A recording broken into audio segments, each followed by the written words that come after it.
Welcome to the MOOC course titled Qualitative Research Methods, being offered through the National Program on Technology Enhanced Learning, Ministry of Human Resource Development, Government of India. My name is Aradhna Malik. I'm an assistant professor in Vinod Gupta School of Management at the Indian Institute of Technology in Kharagpur, West Bengal, India. And I will be helping you with this course.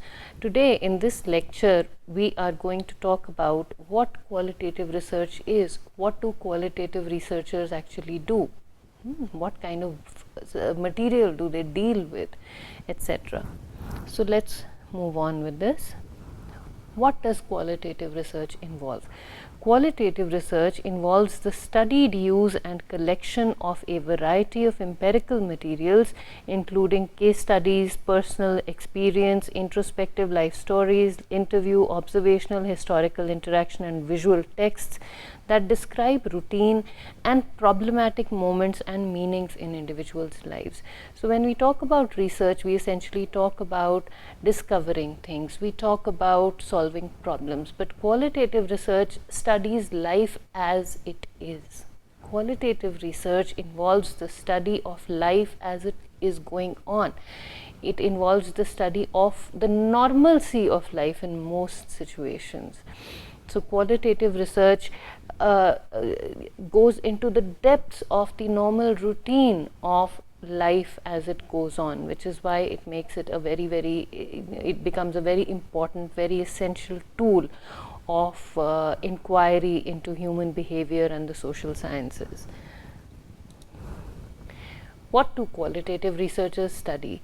Qualitative researchers study things in their natural settings, attempting to make sense of or interpret phenomena in terms of the meanings people bring to them. And we'll discuss more about this when we discuss interpretivism, when we discuss constructivism, when we discuss ethnography. But qualitative researchers essentially study things as they are, not as they should be, not as they will be when they are replicated. Qualitative researchers believe that life goes on, and a large number of events and factors influence life as it goes on, and they study these factors. They study this ongoing life as it is embedded within its own context. They try to make sense of the meaning people whose lives are going on bring to the lives that are going on. So, they study how we understand our life as it goes on, how we understand different phenomena in our lives as our lives go on, be it some problems we face, be it the cultures that we are in, be it any phenomenon that we are trying to study, be it change, be it whatever. So we study natural phenomena in their natural settings, and we study them in terms of the meanings we assign to these phenomena. How do we define these phenomena? What impacts how we define these phenomena, etc. So that is what qualitative researchers do. Okay, the qualitative researcher as a bricklayer. Now, a bricklayer is a the dictionary meaning is a quilt maker. You've seen those quilts where the elderly ladies in the family would take scraps and bits and scraps of cloth and make very interesting patterns and make quilts out of these interesting patterns. So making that is a bricolage. A bricolage is a patterned quilt made out of bits and pieces of cloth that are left over, and a bricklayer is one who makes this bricolage with bits and pieces of things that are seemingly not connected to each other, come together and join with each other in such a way that a beautiful picture emerges. So that is what a bricklayer does. A bricklayer, the qualitative researcher as a bricklayer, uses the tools of his or her methodological trade, deploying whatever strategies methods or empirical materials are at hand. If new tools have to be invented or pieced together, then the researcher will do this.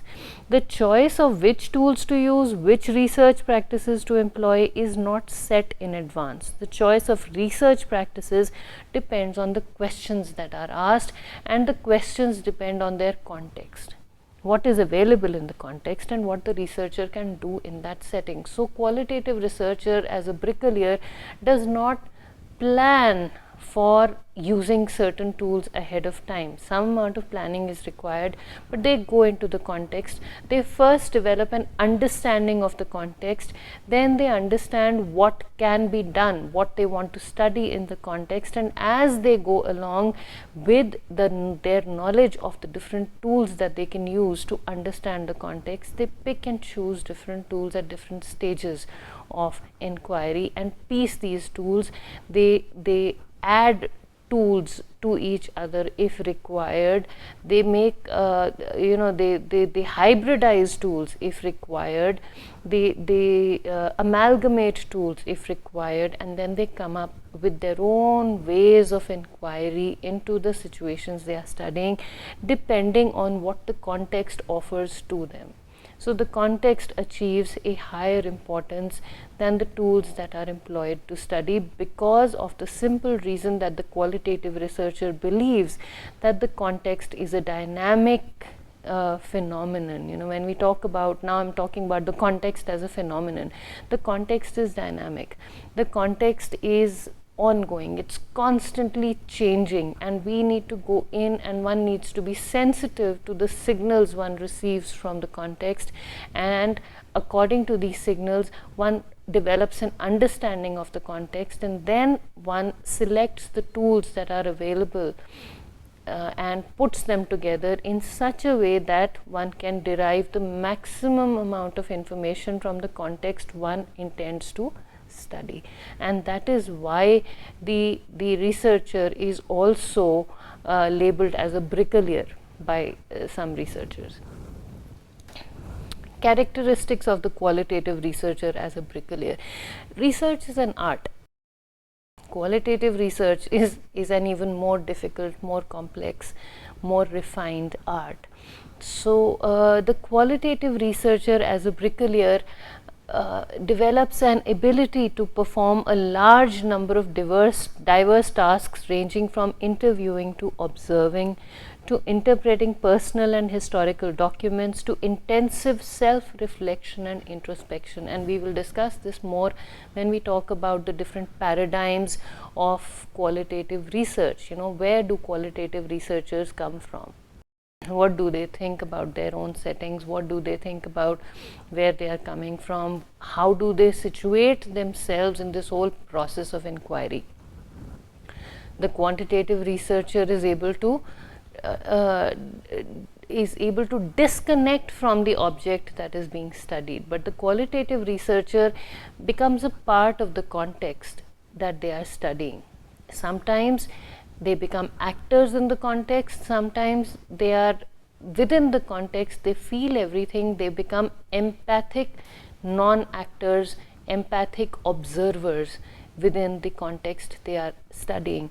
And so the qualitative researcher as a bricklayer, as a person who's going to piece these beautiful leftover scraps of information together into something meaningful, develop the ability to perform a large number of diverse tasks, ranging from interviewing to observing, asking questions, to just taking a step back and seeing what is going on, and then to interpreting personal and historical documents, to intensive self-reflection, to understanding how one fits into that context, and introspection.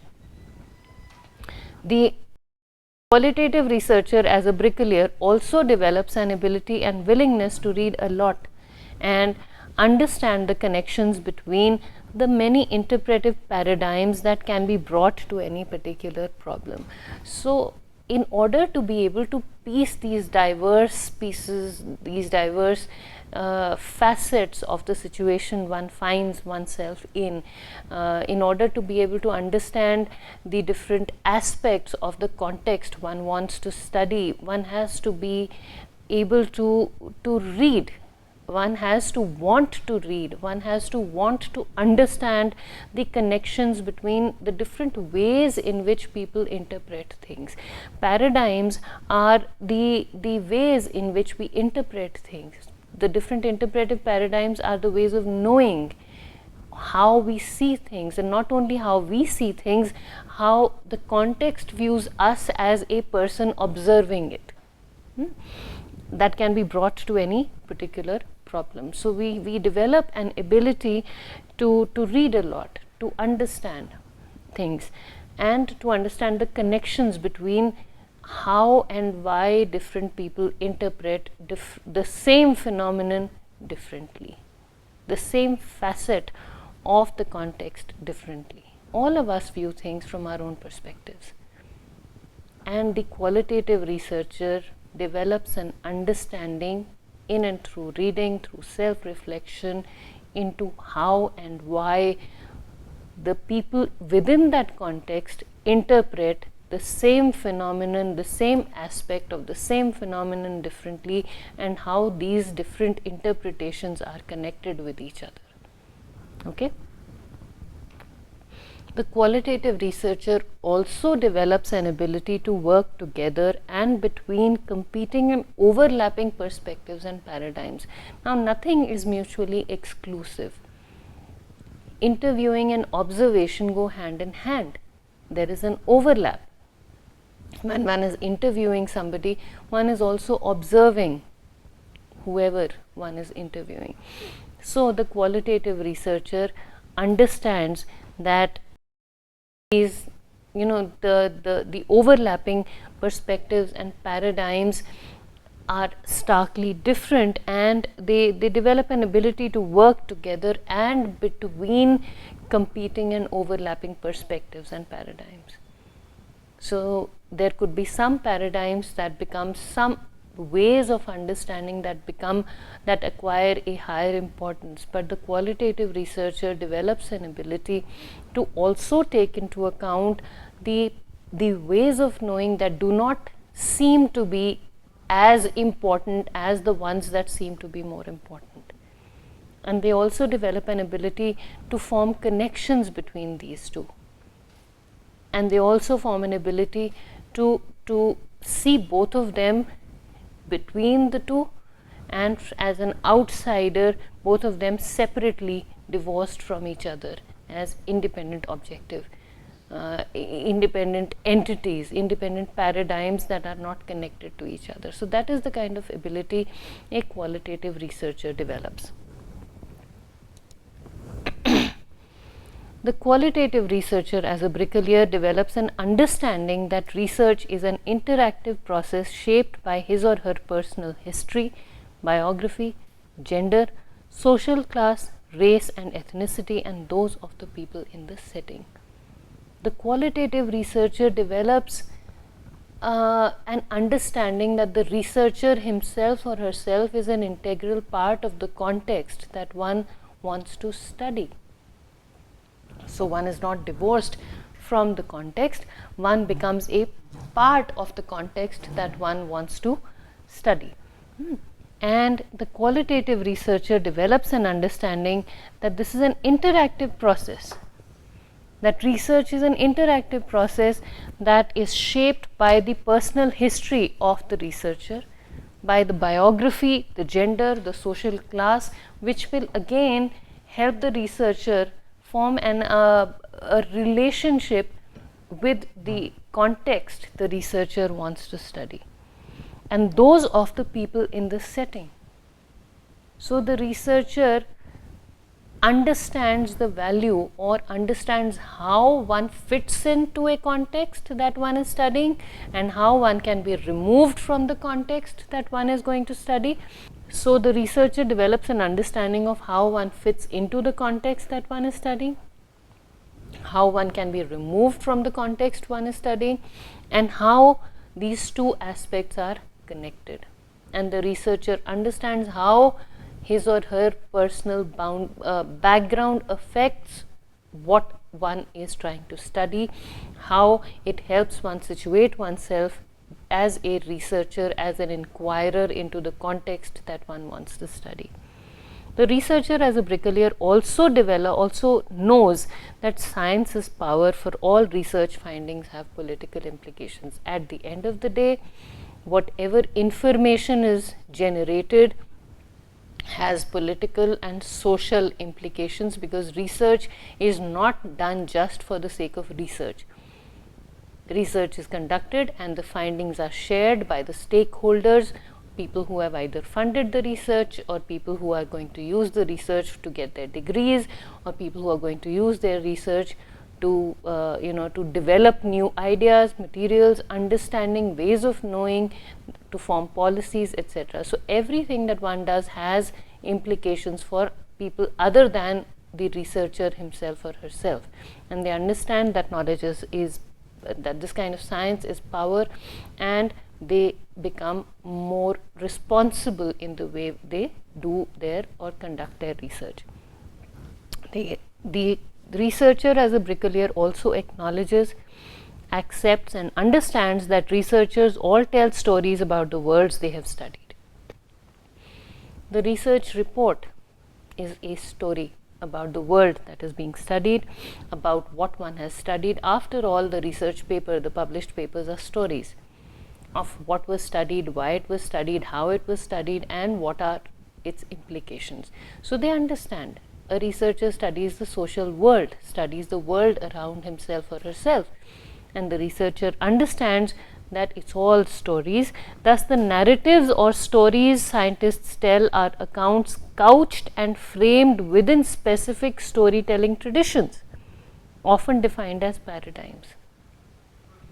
We may conduct the research from a disconnected perspective. I see things and I write them up in third person.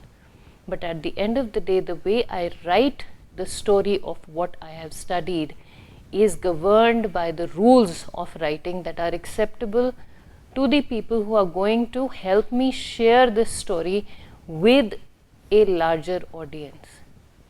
In our case, these are the rules that govern the acceptability of a piece of the acceptability of a research report.